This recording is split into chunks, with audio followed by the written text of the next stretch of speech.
வணக்கம். அடவி உங்களை அன்போடு வரவேற்கிறது. எல்லாரும் எப்படி இருக்கீங்க? நேத்தி பூத்த ஒயிட் ஸ்வான் வெள்ளை அன்னம் தான் இவ. எவ்வளோ அழகாக இருக்கால. ரெண்டு பேரும் ஒன்று போல் அழகாக இருக்காங்க. அன்னப்பறவையினுடைய தோகை போல் இருக்குது. இதோடைய இதழ்கள் அடுக்கடுக்காக எவ்வளோ அழகாக இருக்குது பாருங்களேன். இன்றைக்கி என்கிட்ட இருந்து 2 அல்லி செடியை ஒருத்தவங்க கேட்டிருக்காங்க. அவங்களுக்கு நான் செடி அனுப்ப போகிறேன். அது கூடவே சேர்த்து நம்ம தோட்டத்தில் என்னென்ன பூக்கள் இருக்குது அப்படிங்கிறத ஒரு பதிவாக உங்களுக்கு கொடுக்கலாம்னு இந்த பதிவு நான் எடுத்திருக்கேன். பால் ரோஸ் நிறத்தில் டேபிள் ரோஸும், இந்த ராணி பிங்க் நிறத்தில் டேபிள் ரோஸும் பக்கம் பக்கம் இருக்கிறதுனால என்ன ஒரு அழகாக இருக்குது பார்த்தீங்களா? இதெல்லாம் நான் மட்டும் ரசித்தா நல்லா இருக்காதுல்ல. இந்த பார்த்திங்களா அழகான தோபன். இது நம்ம சட்டைக்கெல்லாம் நீளம் போடுவோம் பாருங்கள் சின்ன வயசில். இது அந்த நீளம் மாதிரியும் இல்லை, உஜாலா நீளம்னு ஒரு நீளம் இருக்குமே, அது மாதிரி ஒரு நீளம். செம்ம அழகு இல்லைங்க. இதெல்லாம் நாட்டு வகையை சேர்ந்தது. அப்படியே கிட்டையும் ஒரு பார்வை பார்க்கலாம்ல, அதுக்காக தான் இது. இவங்களும் நேத்தி பூத்த வைகா தான், வெள்ளை தாமரை தான். காற்றுல பூ ஒரு பக்கமாக அப்படியே சாஞ்ச மாதிரி இருக்குது. இதோடைய இதழ்கள்லாம் நேத்தி பார்த்துருந்திங்கன்னா இது நல்லா விரிஞ்சு அழகாக இருந்தது. அடுத்தது பட்டன் பன்னீர் ரோஸ். ரொம்ப அழகாக இருக்குது பாருங்களேன். என்னால் கிட்ட போய் நெருங்கி எடுக்க முடியல. இது பக்கத்தில் தொட்டிலாம் நிறைய இருக்குது. அடுத்தது பாருங்கள் அழகான டிராபிக்கல் சன்செட். அப்படியே பால் ரோஸும் பன்னீர் ரோஸ் நிறமும் கலந்து அதுக்குள்ளார மஞ்சளில் ஊற்றி வச்ச மாதிரி ஒரு அழகு. ஒவ்வொரு அள்ளியும் ஒரு தனி அழகு. அதே மாதிரி ஒவ்வொரு அள்ளியிலையும் ஒரு மனம் வீசும். இந்த அரிசனா தான் இன்றைக்கி நான் அனுப்பியிருக்கேன். 350 ரூபான்னு சொல்லியிருந்தேன்ல. இதுவும் பீச் கொலராட்டோவும் அனுப்பியிருக்கேன். இந்த மஞ்சள் பாருங்கள், என்றைக்கும் இல்லாத வகையில் இன்றைக்கி இந்த கருவி வழியாக ஓரளவுக்கு கொஞ்சம் நல்லா மஞ்சள் தெரியுது. அடுத்தது அழகான நம்மளுடைய நித்திய கல்யாணி வகைகள் பார்க்கலாம். கொஞ்சம் தான் கீழே வச்சுருக்கேன், இடம் இல்லைன்னு சொல்லி எல்லாத்தையும் மேலே கொண்டு போயிட்டேன். இது பாருங்கள் வெள்ளையில் மஞ்சள் வச்சுருக்கு. அடுத்தது இது பாருங்கள், ஒரு என்ன நிறம் இதை சொல்லலாம், மஜந்தாக்குள்ளார சிவப்பு வச்சுருக்கு. அழகாக இருக்குல்ல. இதையே நம்ம தனியாக சேகரிக்கலாம் போல், அத்தனை நிறமாக இருக்குது இதில் நித்திய கல்யாணியில். ஒவ்வொன்றும் ஒரு தனி அழகு. செடி சின்னது தான், ஆனால் எவ்வளோ பூக்கள் பாருங்களேன். வாசலில் எந்நேரமும் பூ வைக்கணும் அப்படின்னு நினைக்கிறவங்க நித்திய கல்யாணியை கண்டிப்பாக தாராளமாக வைக்கலாம். ஏன்னா இது எல்லாமே நம்மளுக்கு ஒரு நல்ல எண்ணங்களை விதைக்கக்கூடிய பூக்கள். ஏன்னா எப்போவும் பூ மலர்ந்தே இருக்குது பார்த்தீங்களா. அதனால் இது எல்லாமே நம்மளுக்கு ஒரு பாசிட்டிவ் எனர்ஜியை கொடுக்கும். நித்திய கல்யாணி வேணுங்கிறவங்க சொல்லுங்கள். நான் இது கண் உற்பத்தி பண்ணி தர்றேன். கண் உற்பத்தி பண்ணுறதுக்கு எனக்கு ஒரு 2 மாதம் ஆகும். நேரம் கொடுங்க, நான் உற்பத்தி பண்ணி தர்றேன்.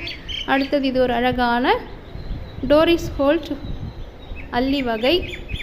அப்புறம் நம்மளுடைய ரெட் ஷெங்காய். இது பூக்கிறதுக்கு இன்னும் 4-5 நாள் இருக்குது. இதுக்காக காத்திருக்கிறேன்.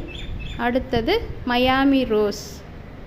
ரொம்ப நாள் கழித்து, கிட்டத்தட்ட ஒரு 3 வாரம் கழித்து இதில் எனக்கு பூ ஒன்று வந்திருக்கு. அதனால் சின்னதாக இருக்குது. இன்னும் கொஞ்சம் நாள் போச்சுன்னா கொஞ்சம் பெரிய பூவாக கிடைக்கும்.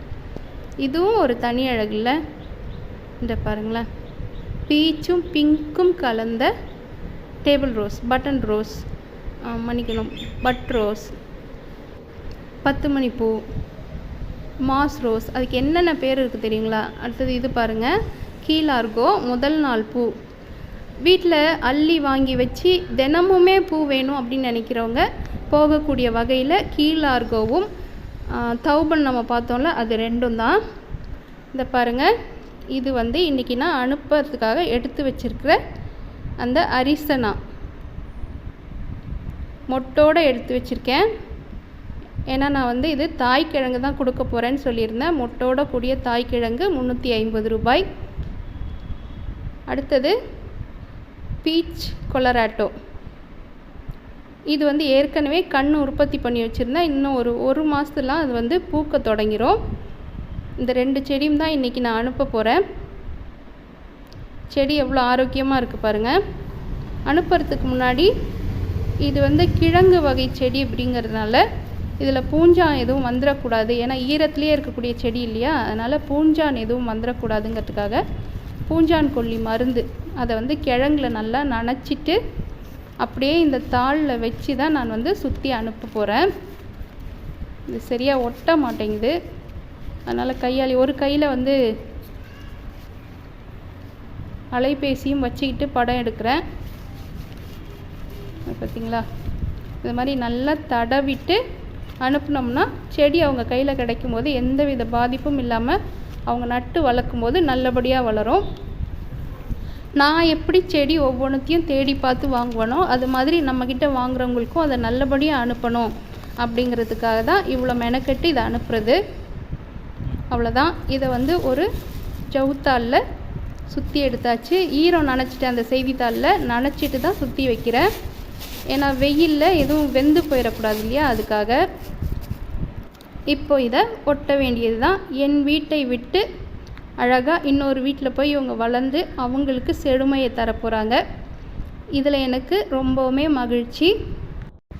இந்த பதிவோடு சேர்த்து இன்னும் ஒரே ஒரு செய்தி நம்ம பார்த்துடலாம். இப்போ நீங்கள் பார்த்துட்ருக்கீங்கல்ல, இந்த மஞ்சள் அள்ளி பேர் வந்து புட்ரக்ஷா அப்படின்னு சொல்லுவாங்க. அதுவே இப்போ நம்ம அனுப்புகிறோம் பார்த்திங்களா, இந்த மஞ்சள் அள்ளி பேர் வந்து அரிசனா. இரண்டுமே வந்து ஹார்டி வகையை சேர்ந்த அள்ளி தான். பூக்கள் பூத்தா அட்டகாசமாக இருக்கும். ஆனால் என்னோடய மனசுக்கு பிடிச்சதுன்னு ஒன்று இருக்குல்ல, இதழ்கள் வந்து இதுக்கெல்லாம் வேறுபடும். எனக்கு ரொம்ப பிடிச்சதுன்னு பார்த்திங்கன்னா அரிசனா தான். இந்த 2 வகை மஞ்சள் அள்ளியில் எந்த அள்ளி உங்களுக்கு ரொம்ப பிடிச்சிருக்குன்னு மறக்காமல் கருத்து பெட்டியில் போடுங்க. இது வரைக்கும் நம்மளுடைய அலைவரிசையை சப்ஸ்கிரைப் செய்யாமல் பார்க்குறவங்க இந்த அழகான மலர்களுக்காக ஒரு சப்ஸ்கிரிப்ஷன் கொடுத்துட்டு லைக்கும் கொடுத்துருங்க. அடுத்த பதிவில் சந்திப்போம். அதுவரை இயற்கையுடன் இணைந்திருப்போம். நன்றி.